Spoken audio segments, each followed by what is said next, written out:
Plenty of sunshine headed my way. Zippity-doo-dah, zippity-ay. Mr. Bluebird's on my shoulder. It's the truth, it's actual. Everything is satisfactual. Zippity-doo-dah, zippity-ay. Wonderful feeling. Wonderful day. Well, it is a wonderful day.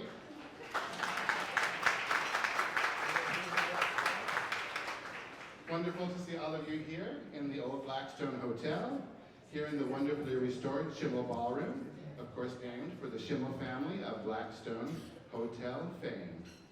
And it's wonderful that Mary Schimmel Bernstein has agreed to talk with us today. She's so kind and generous to do that. You know, I first heard of Mary Bernstein and her company, Events Inc., because I would work for free. No, I didn't work for Mary, but I often helped my friend Linda Herzog-Grossman with her catering. She would call up and say, let's do this fun thing, it'll be great. It was great, it was fun, I don't regret doing that. And I got to see many a lovely party, many of Mary's, from the kitchen. Well, I haven't done that in some time, but right before the pandemic, my friend Nancy Lazar invited me to dinner, and she was serving the most amazing spread to begin. So I asked, what is this little piece of heaven that is so tasty? She gave me that knowing look, pulled me into the kitchen, and pulled the Bernard Schimmel's Masterpiece Cookbook off the shelf. She showed me the recipe for the cheese chutney mold. If you haven't had it, it's a little piece of Middle Eastern heaven that features cream cheese, raisins, curry, peanuts, bacon, yes, bacon, green onions, and a whole jar of chutney. It's on page 24. I just made it last week. So I took a picture with my phone of the book cover on my way home. I said to Paul, I want this book for my birthday. Let's put a pin in that story for just a moment. Paul Ledwin's birthday is today.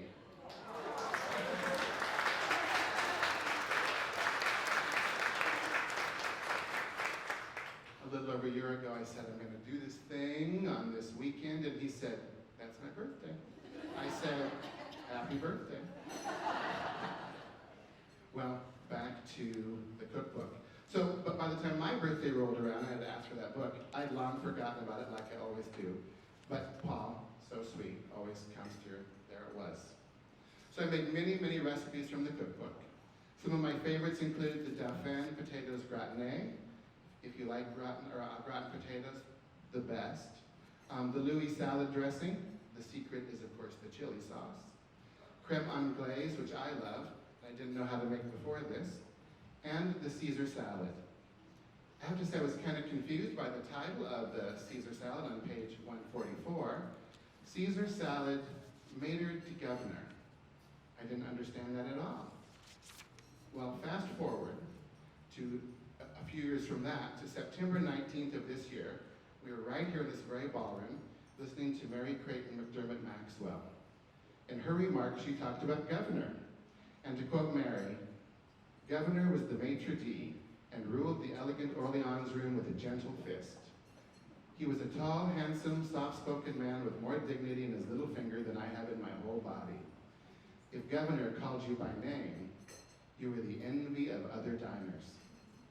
Well, thanks to Mary Maxwell, I have now more respect for this Caesar salad and will always call it maitre de governor.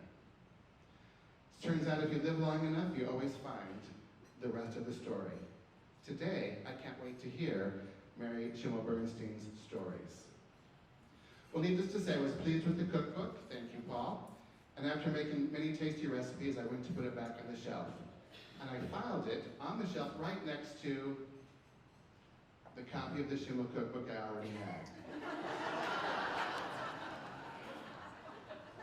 We have a new rule at our house: shop at home. I've taken the long way, like always, of saying that I am Mark Macer. And I'm so honored that my neighbors have placed their trust in me as president of the Blackstone Neighborhood Association. And therefore, it is my privilege to welcome you here today to our brunch, which is part of a fundraising project, Historic Blackstone Revealed. Right now, I'd like to thank our board of directors, many of whom are here. I think you're back here. Would you stand up? It was their foresight and support that have made this happen. So bravo, everyone in the neighborhood.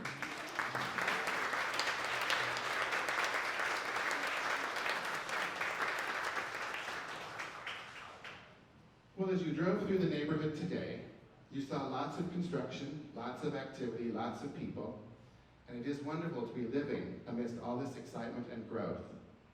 But as Blackstone speeds ahead into the future with new housing, new retail, well, new almost everything, including a new streetcar, the neighbors worry that some of our precious history will be lost along the way. So today's brunch, as well as the Mary Maxwell lunch on September 19th, and our historic home tour this weekend are all public events designed to celebrate our neighborhood, but also to raise funds for a project we hold dear.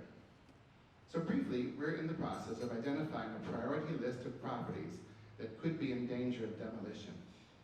So we will use these fundraising proceeds to help pay the professional fees to protect the properties by locally landmarking them.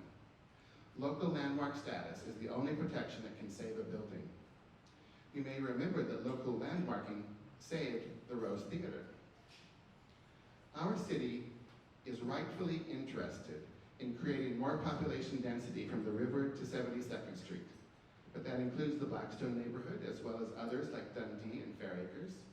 So I encourage you, those of you who live in those neighborhoods especially along either side of Dodge, to have a conversation with your own neighborhood association. What properties do you want to protect? And encourage those property owners to locally landmark. Well, whenever I have questions about these sorts of things, I always ask Christine Gerber, preservation expert and my historic Blackstone Revealed co-chair. Where are you hiding? There she is. I'd like to thank her and the rest of the steering committee.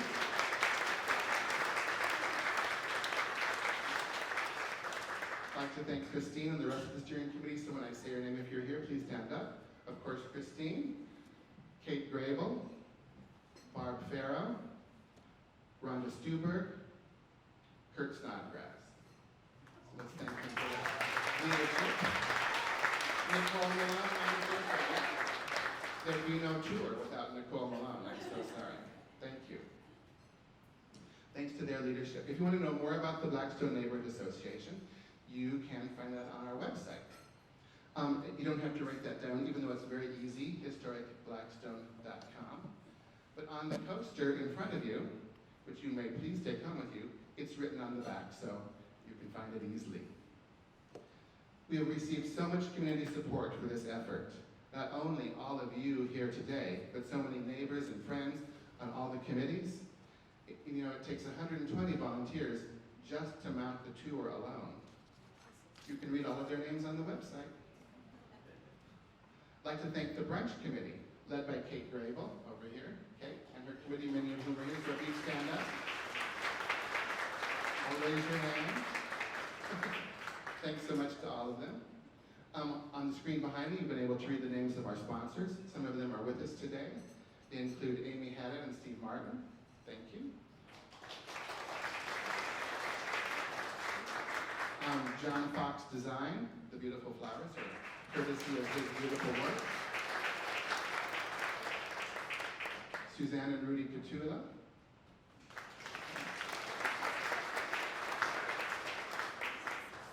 Thanks to everyone. So, and last, but not least, indeed not least at all, the Kimpton Cottonwood Hotel. I have to say, from the moment we first asked for help with this project, Tom McLeay and Jay Lund were all in. They agreed to support all of our events here at the hotel. So today, we are really their guests. Our thanks to them, hotel manager Steve Shern, his team including Brandon and Sarah, of course, all the servers, everyone in the kitchen, valet parking, reception, housekeeping, bravo to everyone, let's thank them.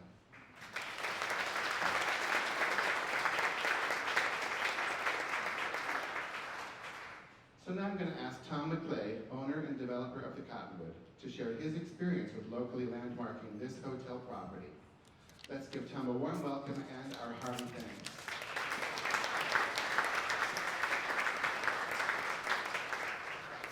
Good morning.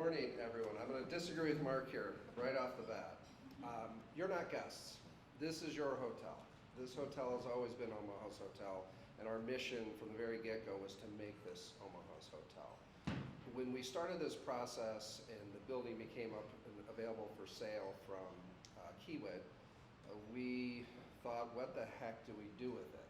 I often joke that I felt like the dog that caught the car. What do I do now that I have this big beast of a building?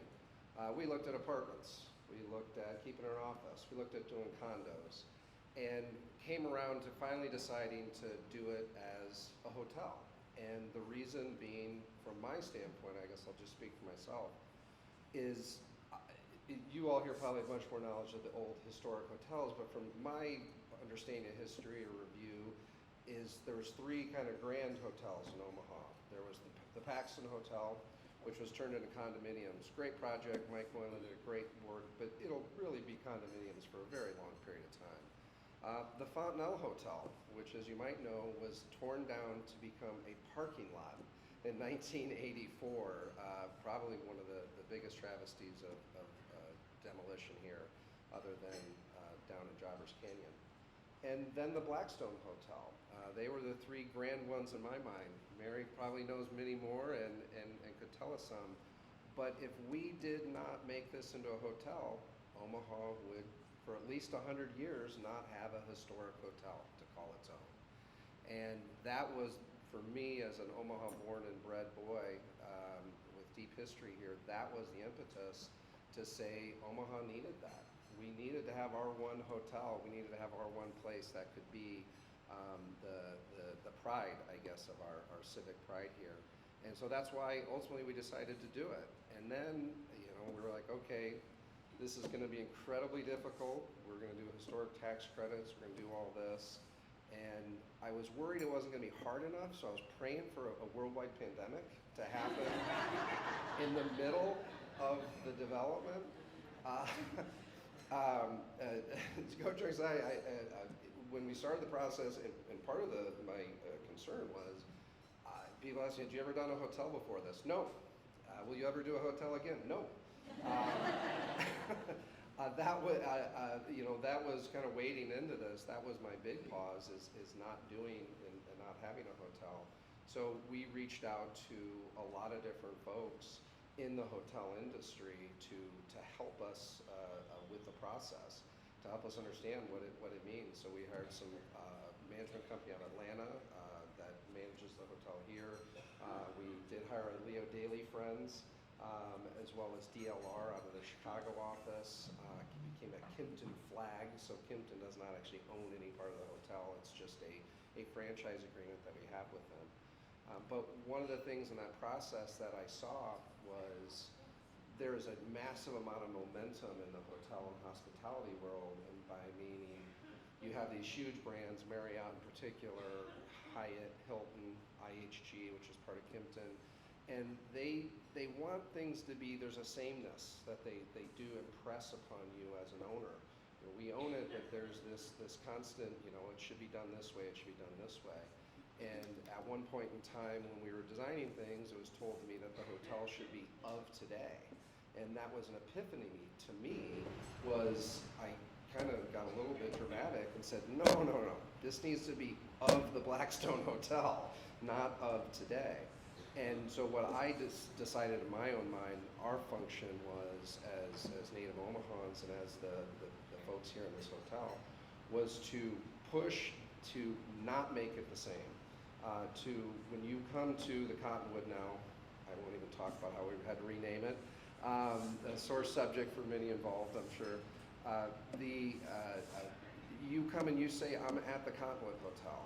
I'm not in St. Louis, I'm not in Seattle, I'm not in Baltimore. It is a unique property. That was the goal that I was trying to push very hard, to keep some of the themes in the hotel. The hotel, as Mary can explain much better than I can, had themes to it. It had kind of differing styles throughout. We're here in the Schimmel Ballroom, which really had more of a continental European flavoring in many ways. You had the Cottonwood Room, which was woodsy. You had the Golden Spur, which was Western You had the Orleans room, which was French. They don't do hotels like that anymore. That momentum in the hotel industry, you kind of get one theme, one note, and that's the whole hotel. So we fought very hard to bring that in, and Dave Haas here and Martin Janicek from Leo Daly, our Omaha guys, really helped us to start to underpin, why it was that this is the Cottonwood Hotel, this is local, and this is ours. And this is, like I said, Omaha's hotel. I became cognizant, we're just custodians of this hotel at the end of the day. I mean, it's been here 100 years before I got to it. Mary's family did decades and decades of incredible work operating this and making it have that soul and that history, and it'll be here long after I'm gone too. So I realize that this was ultimately a function of custodianship, as I said, or stewardship for this hotel, to make it available for these types of events, to make it available to our civic community. And one of the nicest things I hear is when people come to me and say, anytime someone comes to Omaha, I tell them to stay at the Cottonwood Hotel. And that's the civic pride that I hope to engender here in the city, and I think hopefully we did. With that being said, I think I'm completely off topic for what Mark wanted me to talk about. It's always dangerous to give an Irishman a microphone and no time limit, so sorry about that. Come back a little bit. The only way we were able to do this was to use historic tax credits. So this building was placed upon the National Historic Register. It was one of the first buildings in the state of Nebraska to be placed on the register. The Livestock Exchange building, I believe, was the first. Someone here might be able to tell me better. But this was one of the early ones, which made it available for federal historic tax credits. And then we had created 5 years ago a state historic tax credit bill. I'll come back to that in a second for important purposes. We are able to use both the federal historic tax credit and the state historic tax credit, which they're determined upon how much money you spend on a project. So that if you spend the money, you get a credit. It's not a deduction, it's an actual credit. And then what you do is they'll syndicate it out. So you have folks that come in. We actually had a group out of Atlanta that bought the tax credits from us, which was able to put money into this project, which really made this whole project happen. And it's that historic tax credit program that has enabled many of the historic buildings to be saved in Omaha. It's a carrot. It's not a stick. We can talk about the landmark designation, but it is a carrot for folks to maintain buildings. The Colonial Hotel down the street here, another one of our projects that we did a few years before. That one we turned into apartments. And the Colonial, Mary and others can tell me if my history is off. My understanding was the Colonial was built in response to the great success of the Blackstone Hotel. And the Blackstone Hotel was so successful that other developers came in and said, let's put another building just a block away, more or less almost get the spill off of the Blackstone. That building we bought turned into apartments, and that was an interesting project. I said a number of occasions, they really knew how to build buildings. They really knew how to build buildings 100 years ago, but that wasn't one of them. That building was about to fall down. It was put up quickly in response to the Blackstone and not done in the grand way this was. And that was a true labor to make that and bring that back. There were moments when, candidly, I thought that thing was going to fall down in the middle of construction. I mean, fall to the ground. There was parts where the plaster were holding it together. I'm not totally exaggerating. So, that again, we use the state and federal historic tax credit programs to enable us to put all that extra cost in to do all that work to kind of rectify things they didn't do 100 years ago. So that was, part of it. I said I'll come back to the state. The unfortunate part is the state historic tax credit, we got it put in for 5 years and it has now expired. It's expiring at the end of this year. We did not get an extension with all of the push for tax cuts last year in the state legislature. It just got thrown out. The baby got thrown out with the bathwater, if you will. So that has now expired. There is a movement. There are efforts by History Nebraska, the State Historic Preservation Office, to bring that tax credit program back, but the lack of it greatly diminishes the ability to do renovations of historic buildings. So if you have the ear of any state senators or governors or the like, please encourage them to re-adopt the state historic tax credit program for next year. It could be retroactively done to January 1 is the idea, and I'd love to see it made permanent, not have a sunset provision, but heck, I'd take 5 years again if that's what we can get. The the landmark designation that Mark had mentioned, so the carrot, if you will, is historic tax credits, which is a federal designation that occurs and allows developers like myself to do these projects. But if the intent of the owners is truly to preserve the property, to prevent its demolition, the landmark designation is the only real ability to do that. That is a city landmark designation that an owner must agree to do themselves to their property, and it creates a inability to tear it down for the long term unless approvals happen through the city of Omaha, city council and the like, which is possible, but it is an ability to try to preserve that property other than just, kind of providing a carrot to it. I think that's what I was supposed to talk about, but I got way off course. I will say some words is our guest of honor here, Mary. When we first started the process of this hotel, I was a bit nervous about, well, two things. I kind of started, once we said we're going to do a hotel and the importance of this, I kept thinking to myself in the back of my head, don't screw it up. Like that was a constant theme. And part of it was don't screw it up for the Schimmel family, if not a lot of it. There was such an incredible history with Mary and her siblings, and we reached out initially, I think, through Tucker and Trent Maggot, Mary's nephews, who are gentlemen in the real estate world here who I had known. And I was so relieved and happy that all the Schimmel family that we ever talked with encouraged us greatly to do it and to have confidence in us to not screw it up. That was a big concern. Across the board, Mary, her sisters, nephews, nieces, everyone has been so supportive to let 3 Catholic boys come in and take this on, and we wanted to make sure we respected that deep history of your family all the way back to Charles Schimmel back in 1920. So we appreciate that the soul and the history of the hotel isn't the bricks and the mortar, it is your family. So thank you very much for all that you guys did. I think that's all I have to say.